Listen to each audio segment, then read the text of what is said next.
వి gold trusted gold buyers. మీరు తాకట్టు పెట్టిన బంగారాన్ని విడిపించి ఈ రోజు ఉన్న మార్కెట్ ధరకు కొనబడను. అయ్యా, దేవుడిచ్చిన ప్రసాదం అనుకుని నలుగురిని కన్నాను. ముగ్గురికి పెళ్లి చేయగలిగానయ్యా. ఈ ఊరు ఏమిచ్చినా మీరు తీసుకుంటారు కదయ్యా. ఇది మిగిలిపోయింది. తమరే ఏదో ఒకటి చెయ్యండి అయ్యా.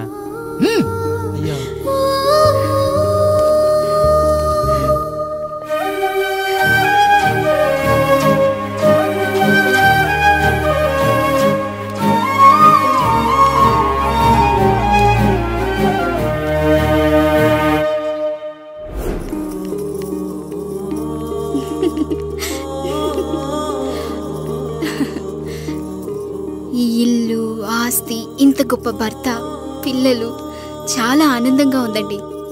కానీ నాకు ఒకటే లోటు.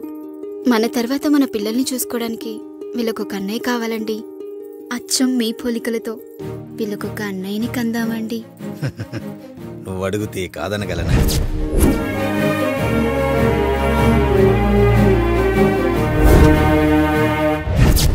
నానా, రాయుడెక్కడా? ఇప్పుడే వస్తున్నాను నాన్న.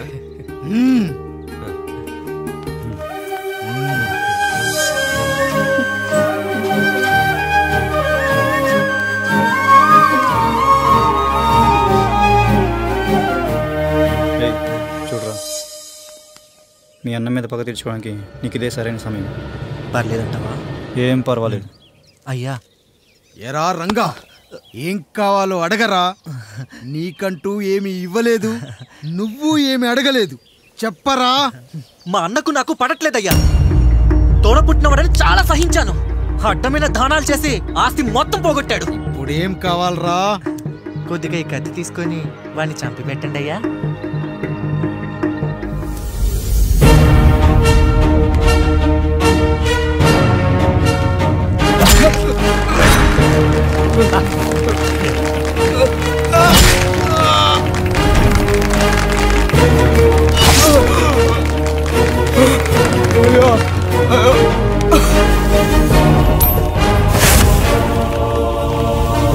నాయుడు, అన్యాయంగా మా నాన్నని చంపేశావు.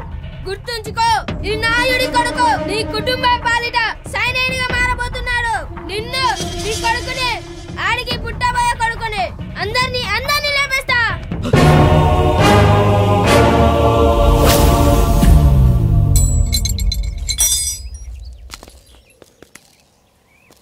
ఏం జరిగింది?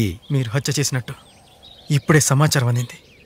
తగిన సాక్ష్యాధారాలు పరిశీలించిన పిమ్మట మీకు యావజ్జీవ కారాగార శిక్ష, 2000 రూపాయల జరిమానా విధిస్తూ అరెస్ట్ చేస్తున్నాం. అయ్యగారు నా కోసం చేసిన త్యాగాన్ని హత్య అంటుందా మీ చట్టం? ఇదెక్కడ న్యాయం?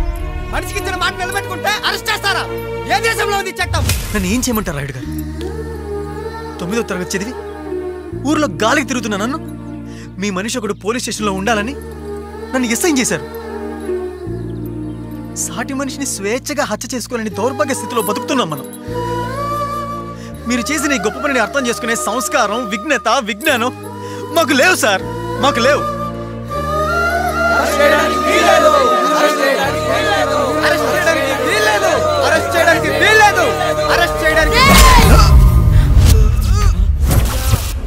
నాయుడు గారు,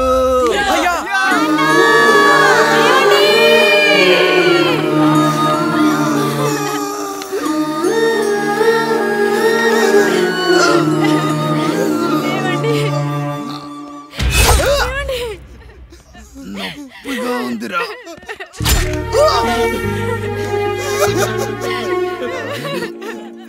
సుధా, నేను లేకుండా ఎలా ఉండగలను? పర్వాలేదండి, బిడ్డలతో నేను ఉండిపోతాను. అయ్యో, ఈ పాడు సమాజం నిన్ను మనశ్శాంతిగా బతకనివ్వదు. ఇంతమంది పిల్లల్ని చూసుకుంటూ భర్త లేకుండా ఎలా బతకగలం?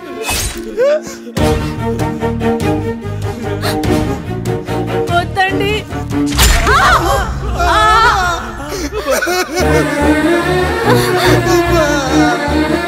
రాయుడు, బిడ్డలు జాగ్రత్త.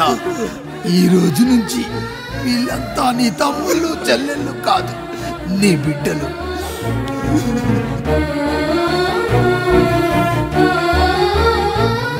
ఎక్కడికి వెళ్ళనురా. నీ కష్టం వస్తే ఒక్కసారి నాన్న అని పిలవరా. ఆ సమాధిలోంచి అయినా లేచొస్తా.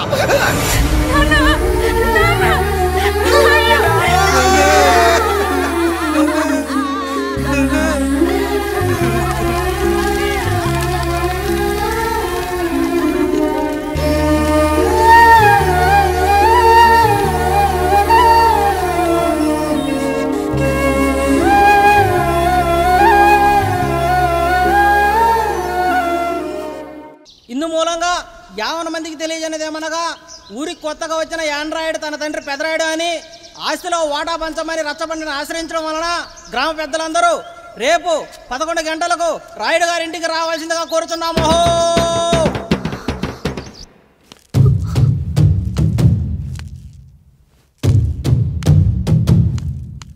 ఎందుకొచ్చారు? తన తాత పాపారాయుడు గారు ఆస్తి తనకు కూడా కావాలంటూ పంచాయతీలో ఫిర్యాదు చేశాడయ్యా.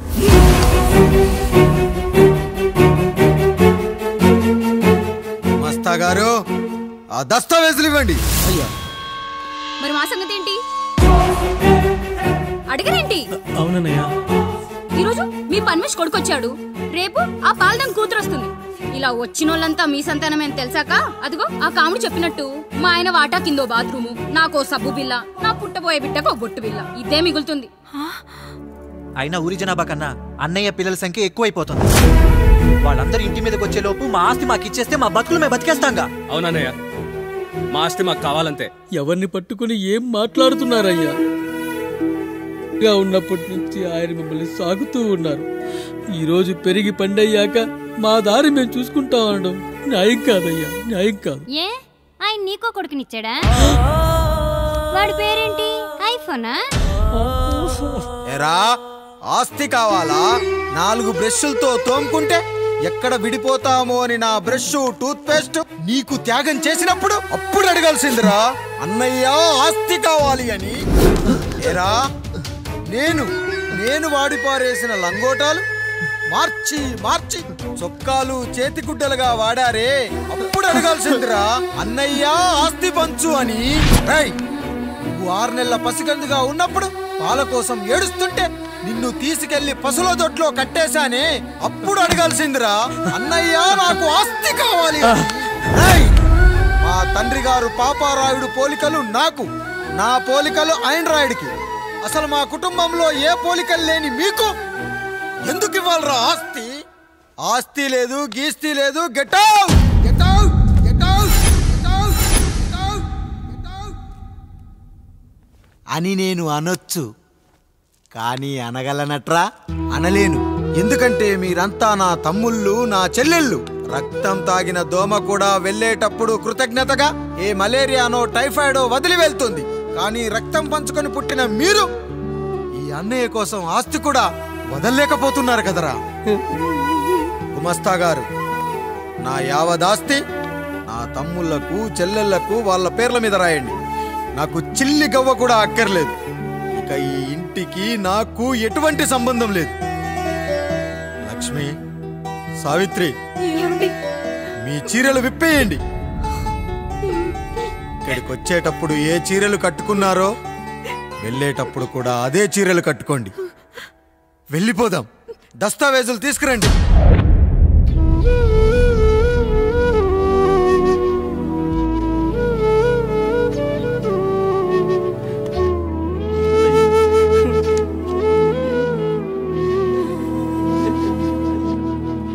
ఇక ఈ ఇంట్లో నా పేరు వినపడితే నా తమ్ముళ్ళు చెల్లెళ్ళు బాధపడతారయ్యా. ఈ ఇంట్లోనే కాదు, ఈ దస్తావేజులో కూడా నా పేరు ఉండకూడదు. నేను ఇక్కడ సంతకం పెట్టి వీళ్ళ మనసు నొప్పించలేను. అయ్యా, మొత్తం వదిలేసి మీరెలా బతుకుతారయ్యా? ఎండకు నీడలా, వర్షానికి గొడుగులా నన్ను ఇన్నాళ్ళు కాపాడింది. కష్టాల్లో సుఖాల్లో నాకు తోడుగా నిలిచింది. నా నిజమైన ఆస్తిని, కుటుంబ గౌరవాన్ని కాపాడింది. ఇదేరా నా ఆస్తి, అంతస్తు. ఇదే మా నాన్నగారిచ్చిన లంగోట. బంగారం లాంటి తమ్ముళ్ళే లేనప్పుడు నాకు మాత్రం ఈ బట్టలెందుకురా? బట్టలెందుకురా? బట్టలెందుకురా? వెతికిన దొరకదే రూపం, అరి పిలిచిన పలకదే ప్రాణం. వెతికా నువ్వు నడిచిన దారుల్లో, బ్రతికే నువ్వు విడిచిన శ్వాసల్లో. హో నీడనడిగా గాలినడిగా ఎక్కడని నా ప్రాణం, ఏరునడిగా ఊరునడిగా ఎందుకని మౌనం. బాధనను విడువనని తడిమినది వెంటపడి.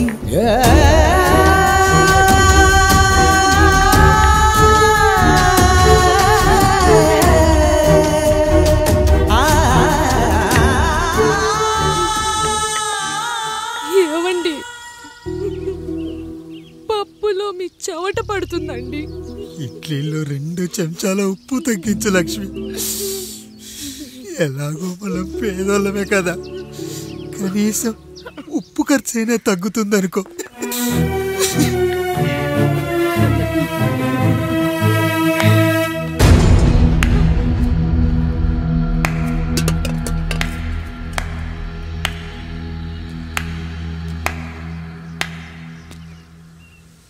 పప్పు రుబ్బుతున్నావా పెదరాయుడు? ఎవడికైనా చేసిన పాపం పండుతుంది అంటారు, నీకు మాత్రం అదిగో అలా పిండయింది. అరే రే రే రే రే, చేతి నిండా భార్యలు, ఇంటి నిండా బంధువులు, బీరువా నిండా డబ్బులు, ఊరి నిండా జనాలు. ఏరి ఎక్కడ ఇంటర్వెల్ ముందు ఇంటర్ చదివే కుర్రాడు ఏదో ఆవేశంగా డైలాగులు చెప్పాడు, సెకండ్ హాఫ్ కు మర్చిపోతాడు అనుకున్నావు కదూ? మర్చిపోవడానికి నువ్వు నాకు ఇచ్చింది అప్పు కాదు, ద్రోహం. అమ్మ వచ్చిన ప్రతిసారి అడిగేవాన్ని, అమ్మా నాన్నెక్కడా అని. నీ గురించి తెలిసాక నీ ముందుకొచ్చా, నీ బ్రతుకుని ఇక్కడి దాకా తీసుకొచ్చా. పిక్చర్ అభి బాకీ హే మేరా పితాజీ. నిన్నిలాగే వదిలేస్తే ఈ ఆండ్రాయిడ్ తో వదలవు. సామ్సంగ్లు, హెచ్టీసీలు, లెనోవాలు అంటూ కనిపారేస్తూ మా అమ్మ లాంటి వాళ్ళ కోసం తిరుగుతూనే ఉంటావు.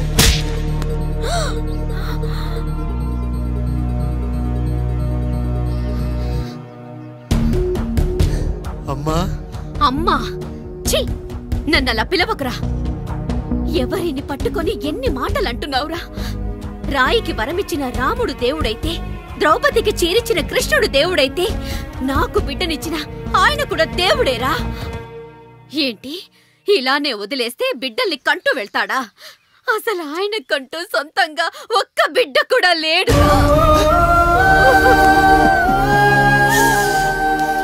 అసలు ఏం జరిగిందో తెలుసా? మీరుండండి అయ్యా, ఉండండి.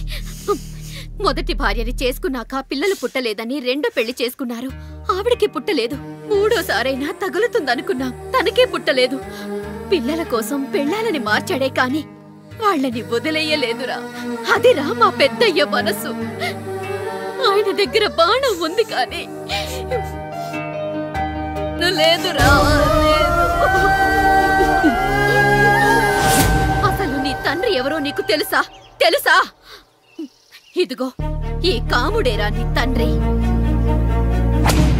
గేదె నల్లగా ఉన్నంత మాత్రాన పాలు తెల్లగా ఎలా ఉన్నాయనే కదరా నీ ప్రశ్న. దానికి సమాధానం చెప్పాలంటే, ఒక వర్షం కురిసిన రాత్రి నేను 9వ నెల బాలింతగా ఉన్నప్పుడు. పండు పండు, ఇదిగో. ఏమిటండి ఇది? నిద్రలేస్తే నేను, బయటికెళ్తే కంటోడు, పక్కకెళ్తే పాలేరు, ఎప్పుడూ తిరిగే తాయారు. రోజు మమ్మల్ని చూసి చూసి బిడ్డ కూడా జిడ్డు మొహం వేసుకుని పుడతాడేమో అని భయంగా ఉంది. కడుపులో ఉన్నప్పుడు మనం ఎవరి మొహాలైతే చూస్తామో అచ్చం వారి పోలికలతోనే పుడతారంటారు. పొరపాటున నా పోలికలతో పుడితే? అదేంటి కాముడు, నీకేం తక్కువ? జుట్టు ఉండాల్సిన చోట లేకుండా అవసరం లేని చోట విపరీతంగా పెరిగిపోతుంది. మనకు పుట్టబోయే బిడ్డ గొప్ప అందగాడై ఉండాలి.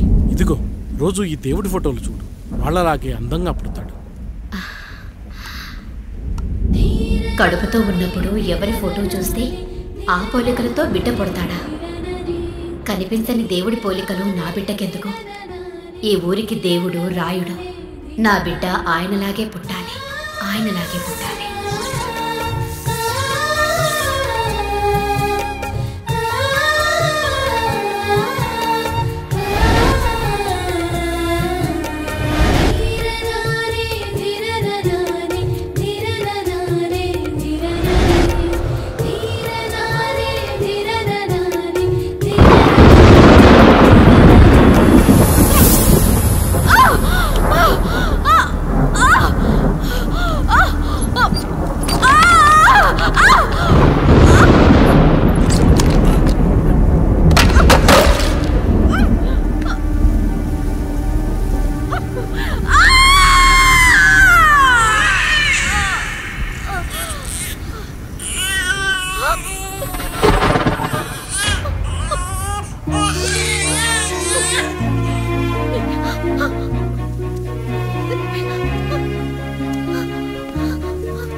ఏంటి పండు ఇలా వచ్చావు?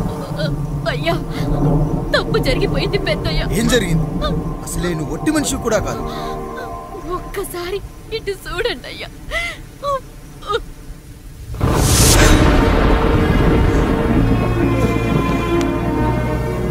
వీడేంటి అచ్చం నాలా ఉన్నాడు? అసలేంటి, ఎందుకు ఇలా జరిగింది? నువ్వు ఎప్పుడైనా చీకట్లో పంపు సైడ్ దగ్గరికి వచ్చావా? మరి అమలాపురంలో శివాలయం దగ్గర రత్నాలు నీకేమైనా అమ్మవుతుందా? పిఠాపురంలో పద్మ, రామాపురంలో లక్ష్మి, కాకినాడలో సుజాత. అయ్యో దేవుడా, అసలు ఇదంతా ఎలా జరిగింది పండు? అయ్యా, ఇదంతా కాముడి వల్లే అయ్యా, కాముడి వల్లే. కాముడా? కాముడి కుటుంబానికి నాకు ఏం గుర్తు రావట్లేదే. ఎన్నని గుర్తు పెట్టుకోగలను నేను మాత్రం? అయ్యా, అది కాదయ్యా.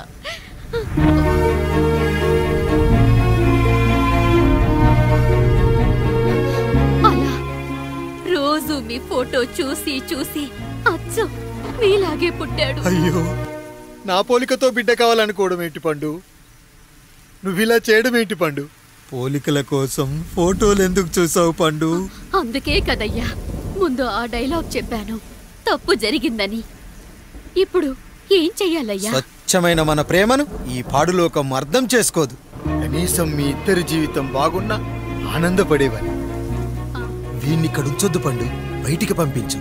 బయటికి పంపించి బాగా చదివించు, గొప్పవాణ్ణి చెయ్యి. వీడికి అయ్యే ఖర్చంతా నేనే భరిస్తా. అవసరమైతే ఆ డబ్బు కాముడి జీతంలో కట్ చేద్దాం. అయ్యా, వెళ్లే ముందు వీడికొక పేరు పెట్టండి అయ్యా. వీడు ఇంకో రాయుడు, అంటే ఇంగ్లీష్లో అండ్ రాయుడు, అండ్ రాయుడు.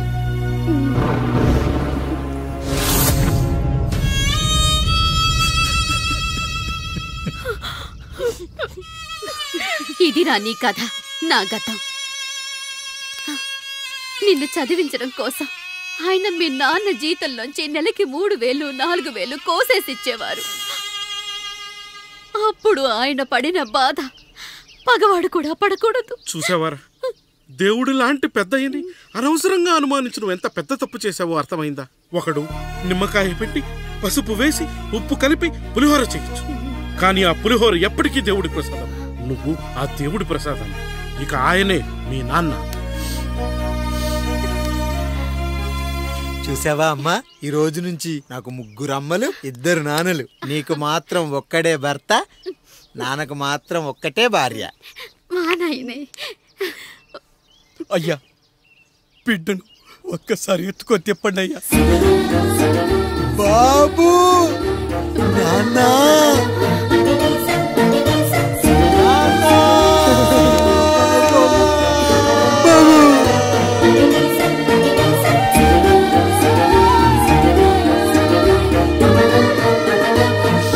నన్ను క్షమించు నాన్న. ఇప్పటికైనా నిజం అర్థం చేసుకున్నావు. అది నాకు చాలురా, చాలు. చాలదు నాన్న, నిన్ను ఏలెత్తి చూపిన జనంతో చెయ్యెత్తి దండం పెట్టించాలి. అన్నయ్య కంటే ఆస్తి ముఖ్యమనుకున్న మన కుటుంబానికి గుణపాఠం నేర్పించాలి. ఇక నాకు వదిలే నాన్న, నేను చూసుకుంటా.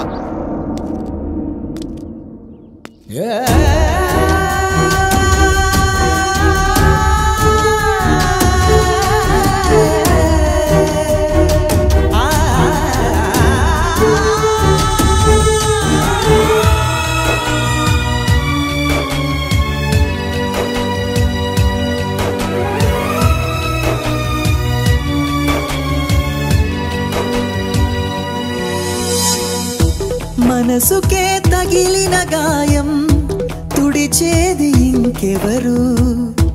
మనిషిలో పెరిగిన ద్వేషం తొలచేది ఇంకెవరు?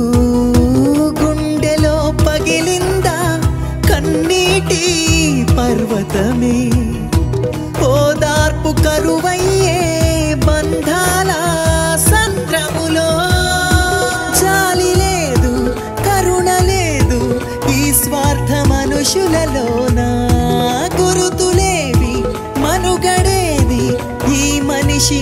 పసితనాన బాధనను విడువనని నవ్వినది వెంటపడి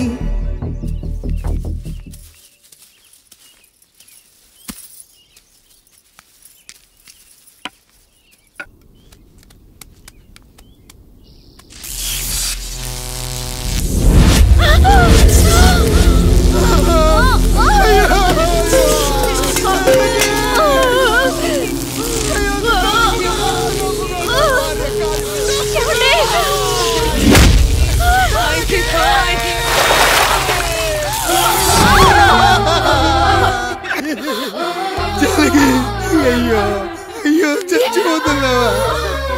ఎందుకు ఇలా జరుగుతుందండి? నీ మనసులో మాట నాకు తెలియదా? నేను చచ్చిపోతున్నాను, మీరు ఇంకో పెళ్లి చేసుకోండి అని అంటావు కదా. అది కదండి. అయ్యో మరి ఏంటి జానకి? హాస్పిటల్కి తీసుకెళ్ళండి.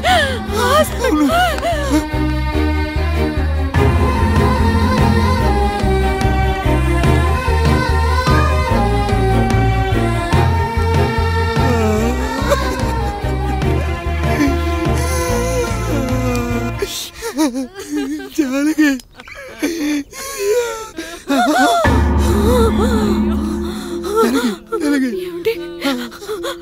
నేను వెళ్ళిపోతున్నాను.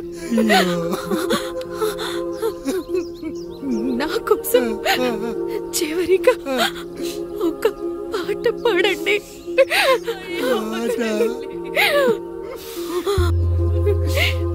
ఎల్లరిని ఏదరికి చేర్చిన సంగ్రామం.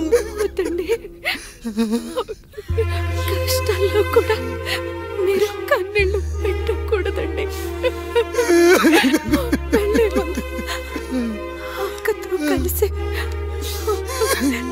ఒక మంచి ఊపున్న పాట పాడండి. పాట పాడండి.